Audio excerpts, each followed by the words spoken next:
Yeşaya 22-ci fəsil. Yerusəlim barəsində görüntü.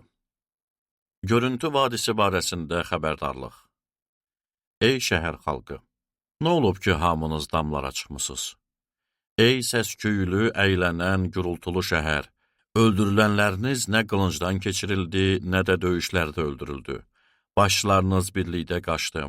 Onlar kamanlarından ox atmamış yaxalandı. Uzaqlara qaçdıqlarına baxmayaraq, hamısı birgə yaxalandı. Buna görə mən belə dedim. Məni tənha qoyun, qoy acı-acı ağlayım. Əziz xalqım məğlub olduğuna görə mənə təsəlli verməyə cəhd göstərməyin. Çünki ordular Rəbbi Xudavəndin görüntü vadisində təlaş, basqın və çaşqınlıq günü var. Divarların dağıdılması və fəryadın dağlara çatdığı gün gəlir. Elamlılar oxtanlarını tutub adamlarla dolu döyüş arabaları ilə, süvariləri ilə gəldilər. Kir sakinləri qalxanlarını açdılar. Ən gözəl vadilərin döyüş arabaları ilə doludur. Süvarilər şəhər darvazalarının qarşısına düzüldülər. Yahudanın istehkamları deşik-deşik oldu.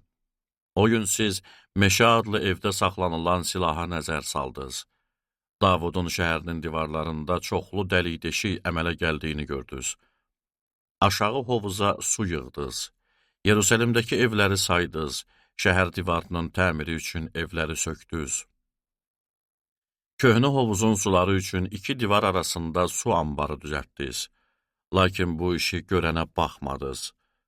Bunu çoxdan hazırlayan Allaha nəzər salmadınız. O gün ordular Rəbbi Xudavənd sizi ağlaşmağa, yas tutmağa, saçınızı yolmağa, çula bürünməyə çağırdı. Fəqət bunun əvəzinə siz sevinc və şadlıq tapdınız. Qoy yeyib içək, çünki sabah öləcəyik, dediniz. Cöngə qoyun kəsdiniz, ət yediniz, şərab içdiniz. Ordular Rəbbi bunu mənə açdı. Bu günah sizə ölənə qədər əsla bağışlanmaz. Ordular Rəbbi Xudavənd belə buyurur. Ordular Rəbbi Xudavənd belə dedi. Dur, saray rəisi Şevnanın yanına get və de. Sənin burada nə işin var? Kim icazə verib ki, burada yüksəkdə özün üçün məzar qazasan, qayanın içində özünə sərdabə düzəldəsən? Ey güclü kişi, bax, Rəbb səni var qüvvənlə atıb tutacaq, top kimi yuvarlayacaq, gembol ölkəyə atacaq. Orada öləcəksən və öyündüyün arabaların orada qalacaq. Axı, öz ağanın evini biyabır eləyən sənsən. Səni vəzifəndən atacağam, sahib olduğu yerdən qovacağam. O gün qulum Xilqiya oğlu Elyaqimi çağırıb, sənin geyimini ona geyindirəcəyəm. Sənin qurşağını onun belinə bağlayacağam.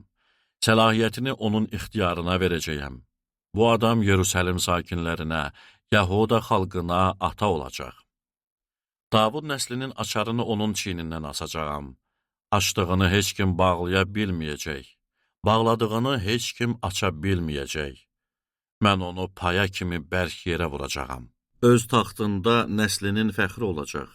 Bütün nəslinin şöhrəti onun üzərində olacaq. Nəslin və övladların şərəfi taslardan tabaqlara dək, bütün qab-qacaqların şöhrəti onun üzərində olacaq. Ordular Rəbbi bəyan eləyir. O gün bərk yerə vurulmuş paya qırılıb düşəcək. Onun üstünə asılan yük də yox olacaq.